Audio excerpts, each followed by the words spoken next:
Hi guys, ട്രെയിലറും കാസ്റ്റും കണ്ട് ഒരുപാട് പ്രതീക്ഷയായി പോയ പടം.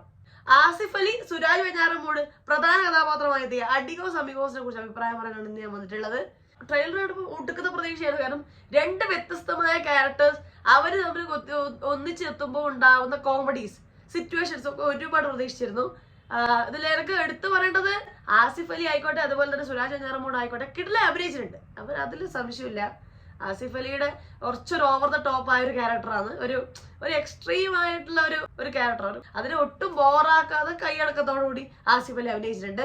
അതുപോലെ തന്നെ സുരാജ് വെഞ്ഞാറും കിടിലായി അഭിനയിച്ചിട്ടുണ്ട്. സുരാജ് വെഞ്ഞാറമൂടിന്റെ ക്യാരക്ടർ എക്സ്ട്രീംലി ഓപ്പോസിറ്റ് ആയ ഒരു ക്യാരക്ടറാണ്. ആ പുള്ളിക്കാരൻ അതിഗംഭീരം അഭിനയിച്ചിട്ടുണ്ട്. എസ്പെഷ്യലി ക്ലൈമാക്സ് രംഗമുണ്ട്, പുള്ളിക്കാരൻ ബസ്സിൽ നിന്ന് ഇറങ്ങി വരുന്ന ഒരു രംഗമുണ്ട്, കിട്ടിലായിട്ടുണ്ട്. വേറെ ലെവൽ ആക്ടിങ്.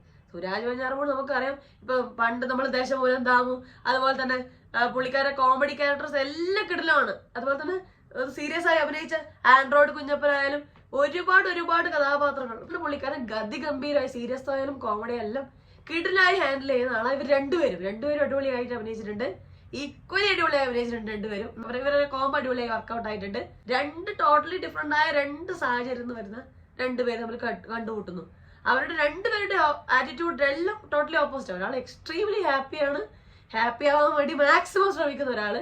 മറ്റൊരാള് എന്താ പറയാ, വളരെ ഒരു കഷ്ടപ്പാടുള്ള സിറ്റുവേഷൻ എന്ന് വന്നതുകൊണ്ട് തന്നെ പുള്ളിക്കാരൻ ഹാപ്പി ആവാൻ പറ്റുന്നില്ല, ഹാപ്പി ആവാനുള്ള ഒരു സാഹചര്യം വരുന്നില്ല. അപ്പൊ അങ്ങനെ രണ്ട് വ്യത്യസ്തമായ സാഹചര്യം വന്ന് വ്യത്യസ്തമായ ആറ്റിറ്റ്യൂഡിൽ രണ്ടുപേര്. പക്ഷെ ഇവരെ അണ്ടർലൈൻ ചെയ്യുന്ന ഫ്രണ്ട്ഷിപ്പ്, അതാണ് സിനിമയിലെ പ്രധാന കാര്യം. കാരണം ഇവർക്ക് രണ്ടുപേർക്കും നല്ല നന്മയുള്ള, അല്ലെങ്കിൽ ഹ്യൂമാനിറ്റി ഉള്ള രണ്ടാൾക്കാരാണ് ഇവർ രണ്ടുപേരും. എന്തുകൊണ്ട് ഇവരുടെ ഫ്രണ്ട്ഷിപ്പ് ഇത്ര ഡീപ്പാണ്, എന്തുകൊണ്ട് ഇവരിങ്ങനെ ഒരുമിച്ച് നിൽക്കുന്നു എന്നുള്ള കാര്യങ്ങളൊക്കെ നമുക്ക് കൺവിൻസിങ് ആവുന്ന രീതിയിൽ തന്നെ സിനിമ പറഞ്ഞു പോയത്. പക്ഷെ അത് വീണ്ടും അതിനെ എക്സ്പ്ലെയിൻ ചെയ്ത് അതിനെ ഒന്ന് ഇലാബറേറ്റ് ചെയ്തു. അതുകൊണ്ട് ആ ഒരു ഭാഗം, പടത്തിന്റെ ആ ഒരു ഭാഗം കുറച്ചൊരു വലിച്ചു നീട്ടിയ ഫീലിംഗ് ഉണ്ടായിരുന്നു. പടം മൊത്തം 2 മണിക്കൂർ 45 മിനിറ്റ് ആയിരുന്നു. നിഷാദ് യൂസഫാണ് ഇതിന്റെ എഡിറ്റ് ചെയ്തിരിക്കുന്നത്. പുള്ളിക്കാരൻ കുറച്ചുകൂടെ ചുരുക്കി എടുക്കായിരുന്നു. അങ്ങനെയാണെങ്കിൽ പടം കുറച്ചുകൂടെ നമുക്കിപ്പോ ഉള്ള കോമഡീസും സിറ്റുവേഷൻസും വെച്ച് നമുക്ക് കുറച്ചുകൂടെ എന്റർടൈനിങ് ആയാനെ, കുറച്ചുകൂടെ എൻഗേജിങ് ആയാനെ. ഇതിൽ ഫസ്റ്റ് ഹാഫ് എങ്ങനെയാന്ന് വെച്ചാല് ഇവരെ ക്യാരക്ടർ എന്താന്നൊക്കെ ഇൻട്രൊഡ്യൂസ് ചെയ്യുന്ന, അല്ലെങ്കിൽ സിറ്റുവേഷൻസ് ഒക്കെ മനസ്സിലാക്കി തരുന്ന ഭാഗങ്ങളാണ്. വലിയ സിറ്റുവേഷൻ ഒക്കെ മനസ്സിലാക്കിയതിന് ശേഷം പടം ഒന്നൊരു ഇഴച്ചല്ലായിരുന്നു. എന്നുവെച്ചാൽ വലിയൊരു മാറ്റം സംഭവിക്കുന്നില്ല ഫസ്റ്റ് ഹാഫില്. ഇന്റർവെല്ലിന്റെ അടുത്താണ് ഒരു സംഭവം സംഭവിക്കുന്നത്. ഇവരെ ഫ്രണ്ട്ഷിപ്പ് തന്നെയാണ് വിഷയം. അത് പല സന്ദർഭത്തിൽ, അതായത് പല സിറ്റുവേഷനിൽ ഇവരെ ഫ്രണ്ട്ഷിപ്പ് എങ്ങനെ വർക്ക് ചെയ്യുന്നു ആ രീതിയിലാണ്. അതായത് ഇവർ തമ്മിൽ പരസ്പരം പറ്റിക്കോ, അല്ലെങ്കിൽ ഒരാൾ പറ്റിച്ച് മറ്റാളെ പോകുന്നൊക്കെയുള്ള കാര്യങ്ങളൊക്കെ ഉണ്ടല്ലോ. അതായത് ഫ്രണ്ട്ഷിപ്പ് ബിൽഡ് ചെയ്യുക. സെക്കൻഡ് ഹാഫ് കുറച്ചുകൂടെ എൻഗേജിങ് ആയിരുന്നു. കാരണം ആസിഫ് അലിയുടെ വിഷമവും അതുപോലെ തന്നെ സുരാജിന്റെ ബുദ്ധിമുട്ടുകളും എല്ലാം കുറച്ചുകൂടെ റിവീൽ ചെയ്ത് മീൻസ് വിഷയത്തിലോട്ട് വരുന്ന സെക്കൻഡ് ഹാഫ് ആണ്. ഇടയ്ക്കിടെ കുറച്ച് കോമഡീസ് വരുന്നുണ്ടെങ്കിൽ പോലും ഭയങ്കരമായി പൊട്ടിച്ചിരിക്കുന്ന സീനുകൾ, അങ്ങനത്തെ സീനുകൾ വളരെ കുറവാണ്. അങ്ങനെ സീനുകൾ ഉണ്ടാക്കാൻ പറ്റുന്ന ഒരു ക്യാരക്ടേഴ്സ് ആയിരുന്നു രണ്ടുപേരും. പക്ഷെ പ്രതീക്ഷിച്ചത്ര കിട്ടിയില്ല എന്ന് തന്നെ വേണം പറയാൻ. പിന്നെ മ്യൂസിക് ചെയ്തിരിക്കുന്നത് ഗോപി സുന്ദറാണ്. ബാക്ക്ഗ്രൗണ്ട് മ്യൂസിക് ജെയ്സ് ബിജോയ് ആണ്. മ്യൂസിക് ഒരു പാട്ട് 2 പാട്ട് എന്തായിരുന്നു ഉണ്ടായിരുന്നത്. ഭയങ്കര എൻഗേജിങ് ആയിട്ട് വലിയ പാട്ടായിട്ട് ഫീൽ ചെയ്തില്ല. അതുപോലെ തന്നെ ബാക്ക്ഗ്രൗണ്ട് മ്യൂസിക് എനിക്ക് ഭയങ്കര സംഭവമായിട്ട് ഫീൽ ചെയ്തിട്ടില്ല. മേ ബി ഈ ഒരു സിനിമക്ക് ഒരു ലാഗ് ഉള്ളതുകൊണ്ടാവും എനിക്ക് സപ്പോർട്ടിംഗ് ആയി ഫീൽ ചെയ്തില്ല രണ്ടും. മൊത്തം സിനിമ നമ്മൾ എന്തിനാ അവിടെ പിടിച്ചിരുന്നു. ഒരു ഔട്ട്പുട്ട് നമുക്ക് ഫൈനൽ ക്ലൈമാക്സ് സീനിൽ കിട്ടും. ആ ഒരു മൊമെന്റ് സൃഷ്ടിക്കുന്നുണ്ട് ക്ലൈമാക്സിൽ. അത് അതിഗംഭീരമായിട്ട് സുരാജും ആസിഫ് അലിയും ചെയ്തിട്ടുണ്ട്. ഭയങ്കര ട്വിസ്റ്റ് ആയാലും ഒരു നമ്മൾ ഇതുവരെ കാണാത്ത ഒരു ട്വിസ്റ്റ് സംഭവിക്കുന്നില്ല. ആ മൊമെന്റ് സൃഷ്ടിച്ചതും ഇവർ അഭിനയിച്ചതുമാണ്. അത് രണ്ടും കിടലുമായിട്ടുണ്ട്. അതുകൊണ്ട് തന്നെ ഈ പടം കണ്ടതിൽ എനിക്ക് ആ ഒരു പോയിന്റിലേക്ക് ഒട്ടും വർത്ത്ലെസ്നെസ് അല്ലെങ്കിൽ ഒട്ടും നഷ്ടം ഫീൽ ചെയ്തിട്ടില്ല.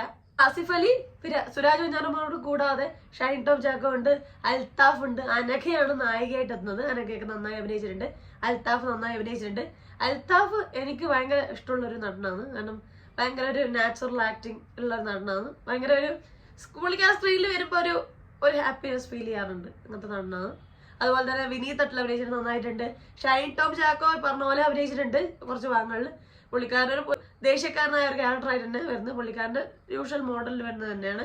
നന്നായി അഭിനയിച്ചിട്ടുണ്ട്. എല്ലാവരും നന്നായി അഭിനയിച്ചിട്ടുണ്ട്. ആരും ഇതിൽ മോശമായി പറയില്ല. മുത്തുമണി അഭിനയിച്ചിട്ടുണ്ട്, നന്നായിട്ടുണ്ട്. ഓവറോൾ സ്ക്രിപ്റ്റ് നോക്കുവാണെങ്കിൽ കുറച്ചുകൂടെ കോമഡി വെച്ച് കുറച്ചുകൂടെ കോമഡി സിറ്റുവേഷൻസ് ഉണ്ടാക്കാതെ. കാരണം ഇവർ അങ്ങനത്തെ 2 ക്യാരക്ടേഴ്സ് ആയതുകൊണ്ട് അങ്ങനെ കുറച്ച് കോമഡി എലമെന്റ്സ് അല്ലെങ്കിൽ അങ്ങനത്തെ ഒരു സംഭവം കുറച്ച് മിസ്സിംഗ് ആയിട്ട് തോന്നി സ്ക്രിപ്റ്റില്. തങ്കം എന്ന് പറയുന്നവരാണ് ഇതിന്റെ തിരക്കഥ എഴുതിയിരിക്കുന്നത്. നഹാസ് നാസറാണ് സംവിധാനം ചെയ്തത്. പുള്ളിക്കാരന്റെ ഫസ്റ്റ് ഫിലിമാണ്. അപ്പൊ ഓൾ ടുഗദർ പറയുവാണെങ്കിൽ കണ്ടിരിക്കാം. കോമഡീസ് ഒക്കെ ഉള്ള സിറ്റുവേഷൻസ് ഉണ്ട്. ഭയങ്കര കോമഡീസ് പ്രതീക്ഷിച്ചു പോകരുത്. അങ്ങനെ ആ രീതിയിൽ കണ്ടിരിക്കണം. അപ്പൊ നിങ്ങൾ ഈ പടം കണ്ടവരാണോ? നിങ്ങൾക്ക് ഈ പടം ഇഷ്ടപ്പെട്ടോ? എന്തൊക്കെയാണ് ഇതിൽ ഇഷ്ടപ്പെട്ട കാര്യങ്ങൾ? ഇവരുടെ അഭിനയത്തെ കുറിച്ചൊക്കെ ഉള്ള നിങ്ങളുടെ അഭിപ്രായം എന്താ? ഇനി നിങ്ങൾ ഈ സിനിമ കാണാൻ പോകുന്നവരാണ്, ഈ സിനിമയെ കുറിച്ചുള്ള എല്ലാ അഭിപ്രായങ്ങളും താഴെ കമന്റ് ചെയ്യണേ. അപ്പൊ വീഡിയോ ലൈക്ക് ചെയ്യുക, സബ്സ്ക്രൈബ് ചെയ്ത് സപ്പോർട്ട് ചെയ്യുക, കമന്റ് ചെയ്യുക, നിർബന്ധമായി കമന്റ് ചെയ്യണേ, ഷെയർ ചെയ്യുക. അപ്പൊ അത്രയും എല്ലാവരും ഹാപ്പി ആയിട്ടിരിക്കുക. മറ്റൊരു റിവ്യൂ, റിയാക്ഷനോ, സോഷ്യൽ ഇഷ്യൂ നെക്സ്റ്റ് ടൈം കാണാം. അതുവരെ ബൈ.